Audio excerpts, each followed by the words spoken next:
welcome back and Happy New Year. Oh my gosh. Cheers to the new year. And today is the first day of the year and it is absolutely gorgeous outside.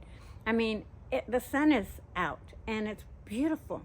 And it's a great time for me to actually stop dragging my heels and start enclosing and tidying up my small pergola over here. Now I do this every year. So you can always go check out those videos. I will pin them up as much as I can up here. Now, I've been asked many times, how do you pin those canvas walls up? So I'm going to kind of show you in more close-up detail how I do that. So if you're thinking of putting a pergola and enclosing it, you'll kind of have an idea. Now, one of the questions was asked about how I do it on metal. Well, I don't have metal, but I can give you some ideas on that. I also trimmed my Abutilon over here. So I'm gonna show you how I did that and why I'm doing it in winter. Is it the right time to do that or not? I will address those. So with that, you guys, if you're new to my channel, welcome. Thank you so much for joining me. And you guys, I'm just going to jump in there and get started because I have a lot to do.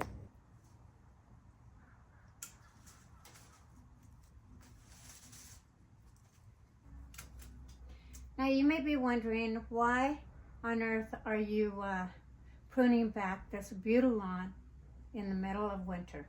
Now definitely I would not be trimming this plant if it was out in the elements in my yard, exposed to all the elements.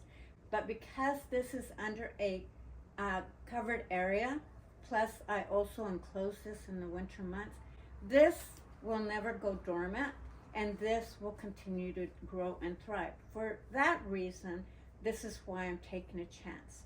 Now, can I kill it? Yeah, I can kill it, but again, you know, I can kill anything at any given time that I prune it.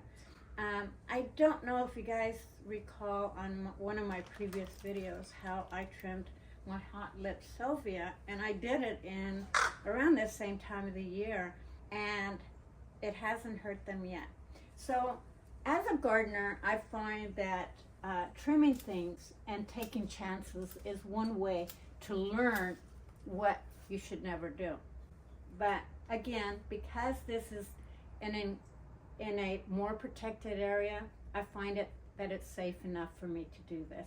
Plus, our temperatures have not fallen below 40 degrees this far, and our more harsher winter months are kind of more like in the mid to late February. That's when we really will get much colder weather. Right now, I figure we still have some 50 weather, so it's going to heal any of the wounds. It's in an enclosed area. I will be adding the canvas walls on both sides. Because of that, I feel that, you know what, we'll experiment and see what happens come springtime. That's my reasoning for this. Plus, I learn a lot. I learn a lot from doing things, you know, and stretching the limits. You know, sometimes you have to just kind of really test your ability as a gardener and see what actually works and what doesn't. And I find that a lot of the things that I do has never hurt anything. And yeah, and I just go by what I feel is right. And a big part of it is the position of where the plant is in your yard or inside a enclosed area.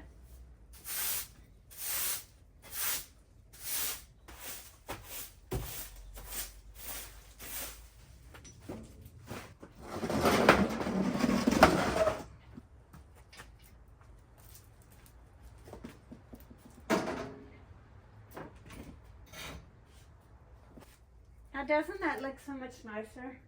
Now, I will be taking all the covers off, cleaning them up, and putting them back. Because come springtime, I won't have to do this.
waiting for my covers to dry, I'm gonna go ahead and put the canvas walls up, and then I'll show you really close up as to how I hook them up there. Now, I had somebody mention that this is kind of dangerous. It is dangerous. I don't have it set up properly, but trust me, I take safety very serious, and so I actually have that propped up to where it's nice and solid. So let me show you really quick up there and show you how I hook that up. So do you see this hooks right here? And I choose gold against the cedar wood because you can't see it visually unless you're really looking for them. So how I hook it in there, basically there's the hook, and then I just hook it in there just like that. That's all I do. And you don't need a whole lot of hooks to hook it up because it's not going to go anywhere.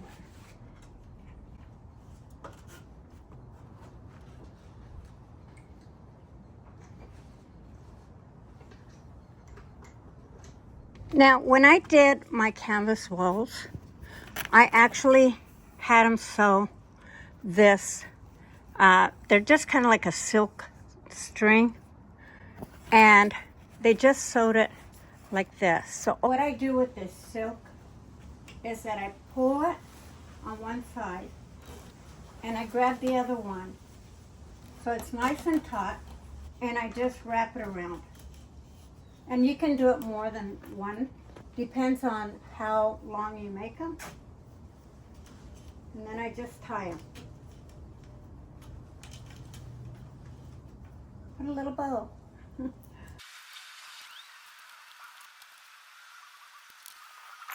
So it's the next day, you guys, and wasn't able to completely complete what I was doing last night, and now the rain is back. So it was a good thing that I completely enclosed it. Let me back up because I didn't completely enclose it.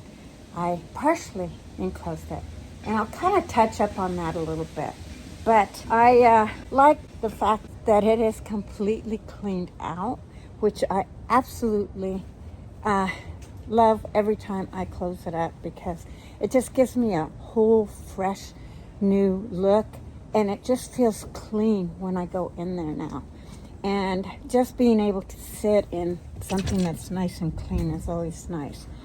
And it looks inviting, and so that's really a good reason to have an outdoor winter oasis, and I just absolutely love it. So this is what it looks like from the outside. It looks really aesthetically pleasing. Now, I did go overboard on the grommets over here. I probably should have spaced them out like every other one, but it's better to have more than not enough, in my opinion. And so for that reason, I'm fine with it. Now, I did add grommets down below, and that was basically to stake it down if I needed to. And so I, again, use 10 stakes, and that works perfectly fine for me.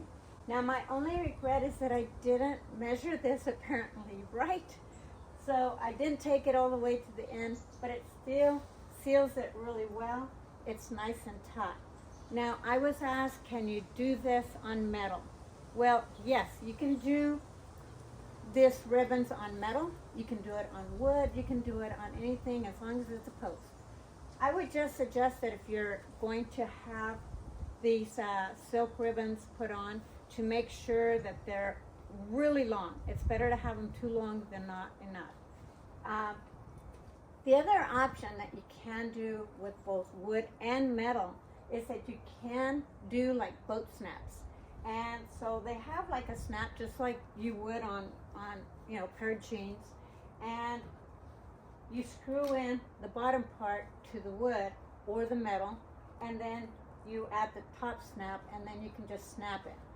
But what I don't like about it is that once I take down these canvas walls, you're gonna see these buttons all the way down, and to me that's not aesthetically pleasing.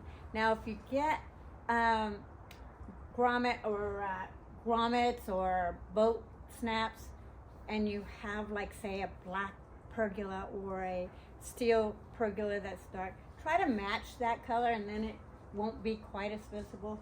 But on wood, on cedar wood, I just didn't think that I would like that, so I decided to go against that. And these ribbons actually work fantastic, so I have no regrets with doing that. I would go with the umbrella material because it holds up fantastic. I've had these for several years. I've got a few fray ends at the bottom, very minimal, and they go up so easy. So you can't go wrong with canvas walls.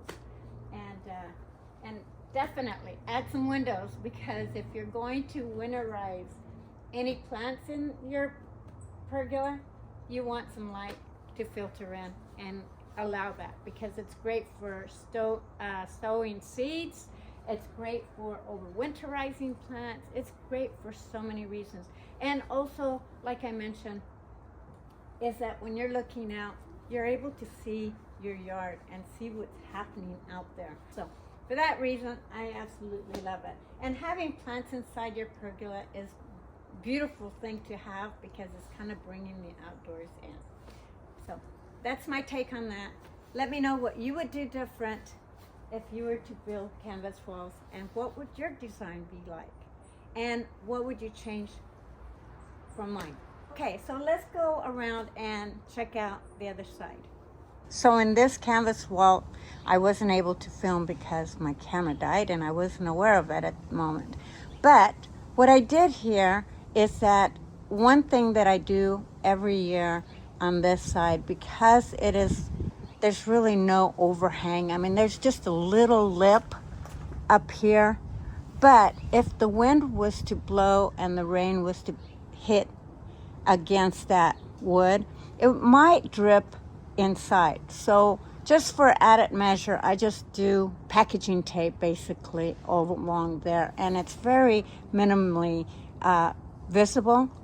But as you can see, all the hooks, you can't really even tell that there's hooks up unless you're really looking. So that makes it really nice. So now let's go in and then we'll talk about this windows.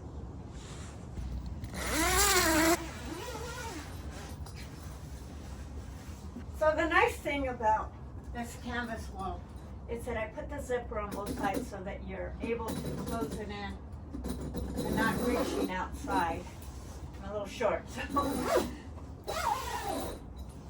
Now on this side here, you can't actually stake it down like you can on that side, because you don't have the give for opening and closing and just setting it apart.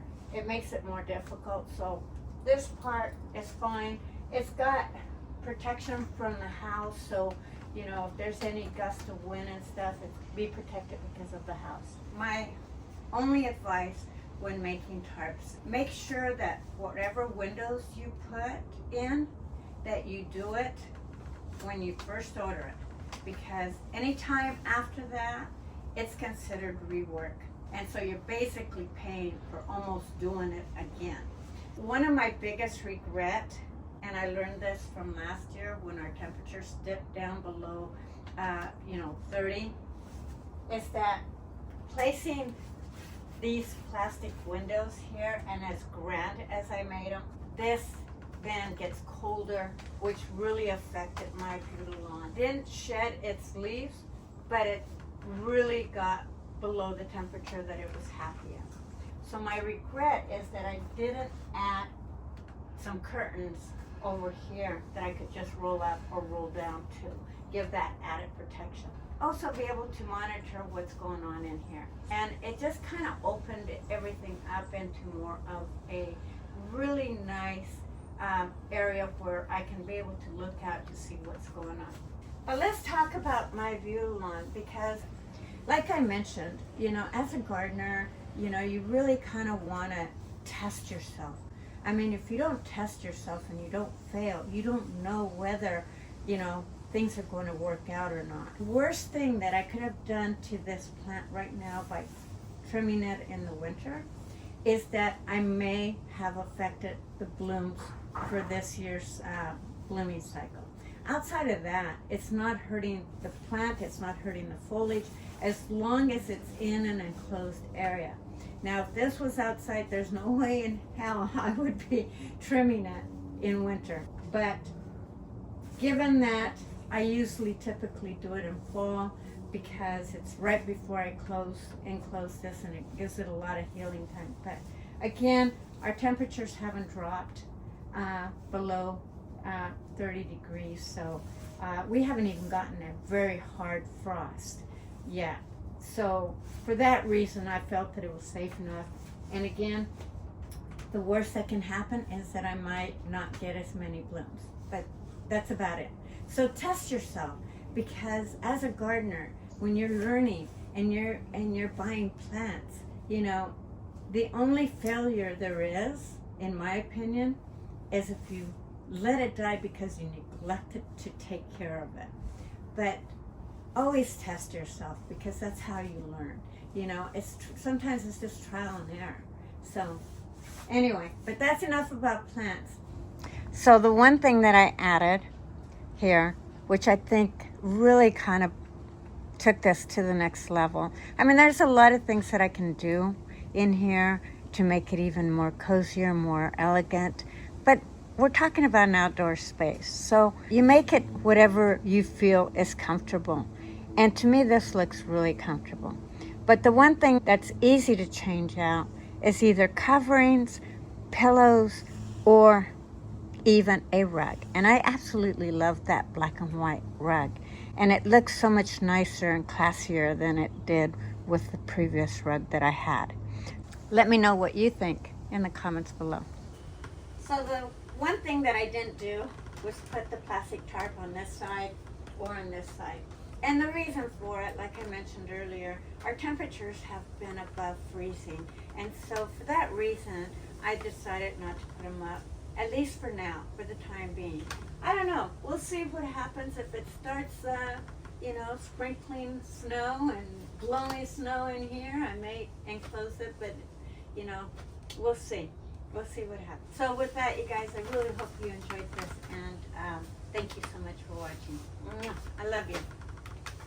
And I'll see you guys on the next one.